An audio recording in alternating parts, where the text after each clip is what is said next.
Hello, my friends, hello, and welcome once again to Stately Vaughan Manor, where today I've got a tag for you. It's Tuesday and I've got a tag. How about that? That's rare, but it happens. I've got, what tag am I doing? I'm doing the Canterbury Tales book tag. The Canterbury Tales book tag created by AJ Dunn at AJ Dunn Reads and Writes, a fantastic BookTube channel you all should watch. AJ created this tag, the Canterbury Tales book tag, and it's a doozy, man. This tag has 26 questions. 26 questions! Woo! That's a lot of questions. Okay, so let's get started. The Canterbury Tales book tag. I've never actually read the Canterbury Tales. The Canterbury Tales book tag. Question 1. The host is the character who relates the tales to the reader. He is large, loud, and merry. Recommend a mammoth book. Over 800 pages for March of the Mammoths. Okay, I'm going to be completely unoriginal. And I'm going to go with War and Peace. And the reason I'm going with War and Peace, even though it seems like the super obvious choice, is because I feel like there are a lot of people who are still kind of afraid of reading it. They're like, oh man, War and Peace. Oh, I don't know if I want to read that book. War and Peace is great. It's really entertaining. It's an awesome book. And a lot of you have read The Stand, which is 9 million pages long. And if you could read that, War and Peace is like 20 times better than that book. So you should read War and Peace. Number 2. The Knight stands for fighting, war, and bravery. Recommend a book with a courageous main character. I'm going to go with Conan. Of course, I'm going to go with Conan. I can't go through a whole tag with this many questions without mentioning Conan. So there he is. There's Conan. Number 3, The Wife of Bath stands for marriage, sex, and arguing. Tell us about a book with a strong female character. I'm going to go with Drell of Jory. By C.L. Moore, which I just read last month. And yeah, this character, she's strong, all right. You don't want to mess with this one. Really interesting book. Weird stuff. But yeah, that's the one I'm going to go with. For number 3, number 4, The Pardoner is all about ambiguity. Tell us about your favorite queer characters. I'm going to go with Bebo Brinker.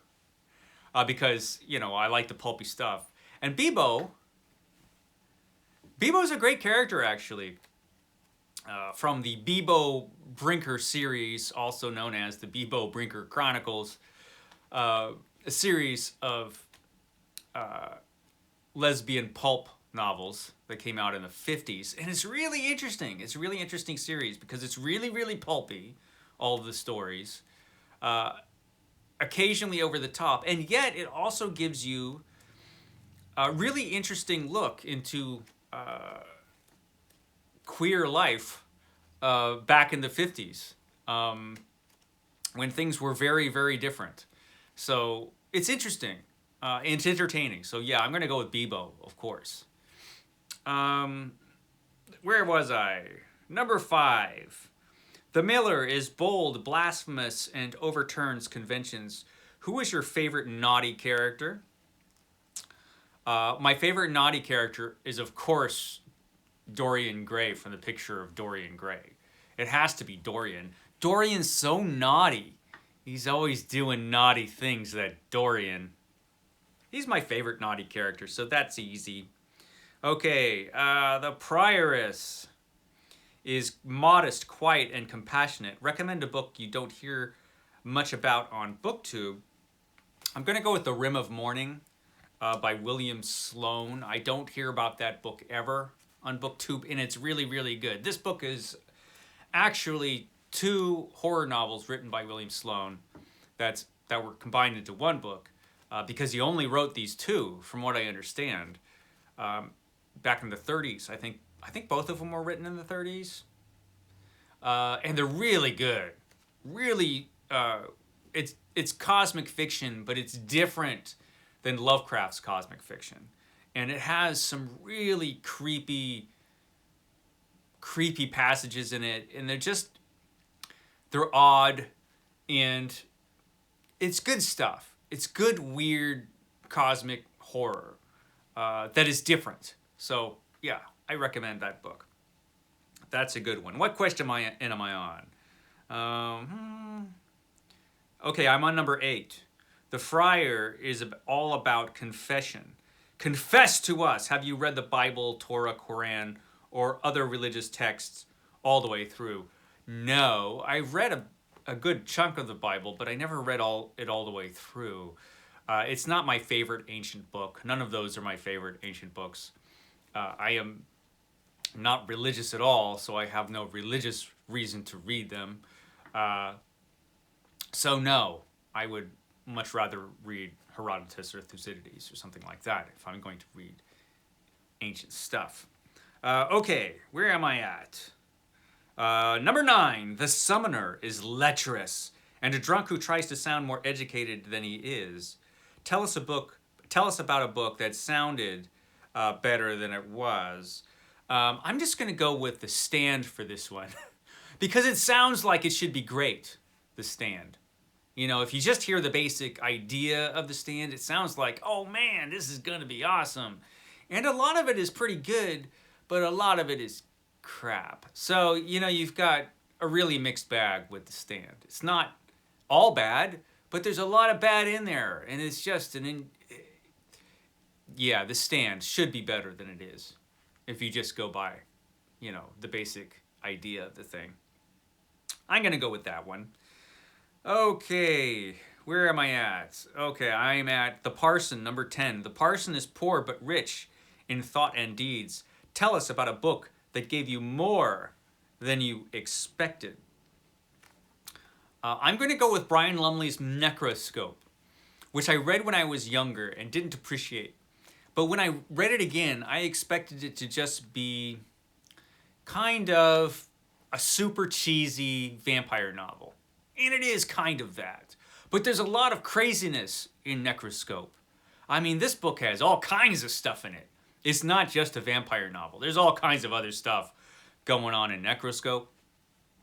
And Lumley's actually a better writer than I remember him being. So I didn't give Lumley enough credit. Yeah, I was surprised by how much I enjoyed this book and how fun it was. It's fun. There's a lot of things going on in that book. So yeah, that's the one I picked for that. Number 11, The Squire stands for youth, beauty, and courting. What book did you fall in love with when you were a youth? That's easy. That was The Hobbit. I love The Hobbit. I still love The Hobbit. Who doesn't love The Hobbit? Hobbit's great. So, yeah, that's the one. The Clerk says little, but his words are wise and morally virtuous. Tell us about a short book that made you a better person. That would be Frankenstein. Frankenstein.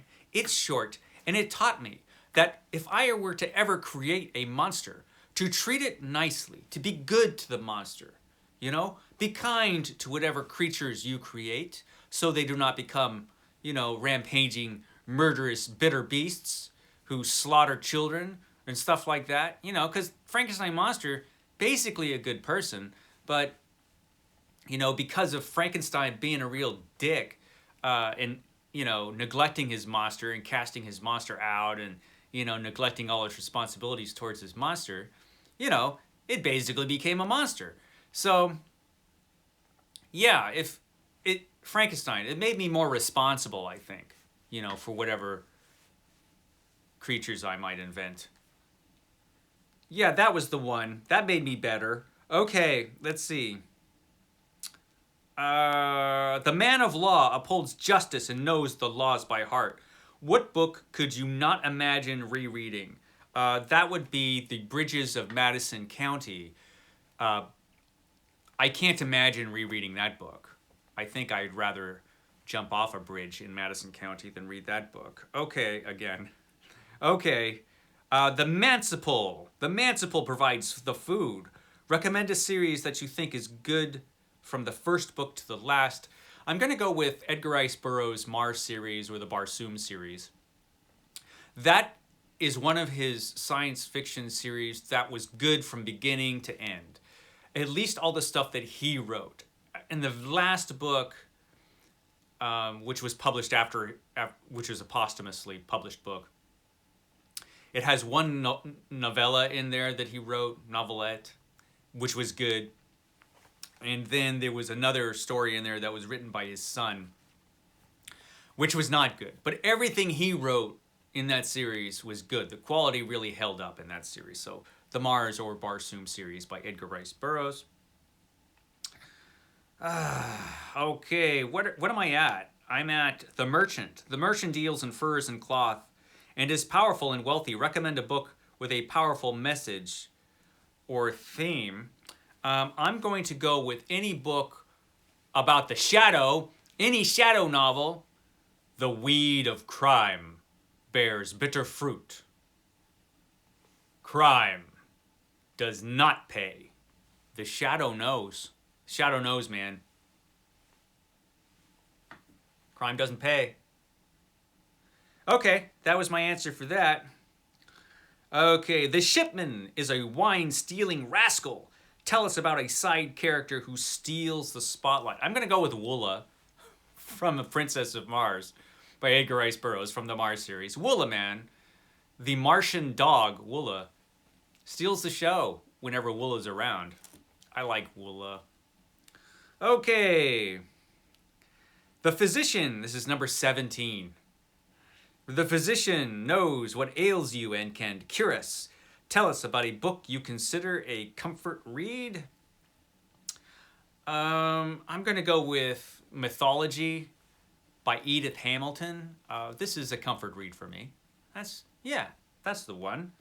Okay. Let's see, where do we have? Number 18. The Franklin is not a vassal or a noble, but a free man. Recommend a book about freedom in any form. I'm going to recommend The Life of Olaudah Equiano, which a lot of us had to read in high school. But yeah, that's the book I would recommend. You know, had to buy his freedom. You had to buy freedom back in those days. Okay, where are we at? 19. The Reeve is believable on the outside, but lies on the inside. What book was different than the blurb led you to believe? You know, I know there are probably dozens of answers to this, but I just can't think of one. I was just looking at this morning, and I'm like, I don't remember blurbs that well, so I don't remember being deceived necessarily by books, but I know that happens often, but I just can't think of one. Number 20, The Plowman is good-hearted and faithful. What book do you read over and over again? Dracula. I've read Dracula a gazillion times. I will read Dracula another gazillion times probably before I'm dead. So yeah, Dracula. The Guildsmen, number 21, are 5 men who act as a unit and stand for brotherhood or sisterhood. Recommend a book with a strong ensemble cast of characters. The Fantastic Four. The Fantastic Four, man, this is a strong ensemble. Mr. Fantastic, the Invisible Woman, the Thing, and the Human Torch. You know, they don't always get along, but they work as a team and get the job done. Fantastic Four. That's my answer. Okay. Number 22. The cook makes the food that feeds you. Tell us about a book that feeds your soul. What did I put for this? Oh, yes. The book that feeds my soul. Of course, I don't believe in an immortal soul. So I'm going to go with the complete fiction of H.P. Lovecraft. The Cthulhu mythos, you know, and the other wonderful, horrific tales of H.P. Lovecraft. Feeds my not immortal soul. Okay. Number 23. The Yeoman Serves You. Tell us about a book that served its purpose, that did what you wanted it to do. It wasn't great, but it wasn't bad. I've actually got that book right here, so I don't have to put a picture up. This is, I just kicked my stand there. This is Bird Box by Josh Malerman. Now a Netflix film that sucks. So they forgot to put that part, you know, the sucks part there. They forgot. But this book, it's, you know, it was good. It was a decent, good horror book with like a really good idea. And it was decent. It did what it was supposed to do, you know. So it was okay. It was good enough, you know. The movie, though. Anyway, where was I? The second nun talks about a saint's life in her tale. What book do you praise often? That would be The Histories. The Histories by Herodotus. The Histories by Herodotus. I talk about this book all the time because it's the best book ever. The Histories by Herodotus. Number 25, The Nun's Priest is witty and doesn't take himself too seriously. Recommend a book that has a funny or witty main character. I don't think this character means to be witty, but he always makes me laugh. That'd be Hellboy. In all of the Hellboy books, sometimes Hellboy's reactions to things just crack me up. Because he's basically, at heart, just a working class guy who just happens to be a paranormal investigator. And, you know, a demon. So, yeah, Hellboy. He's funny when he's not bringing the apocalypse along with him. So there's that.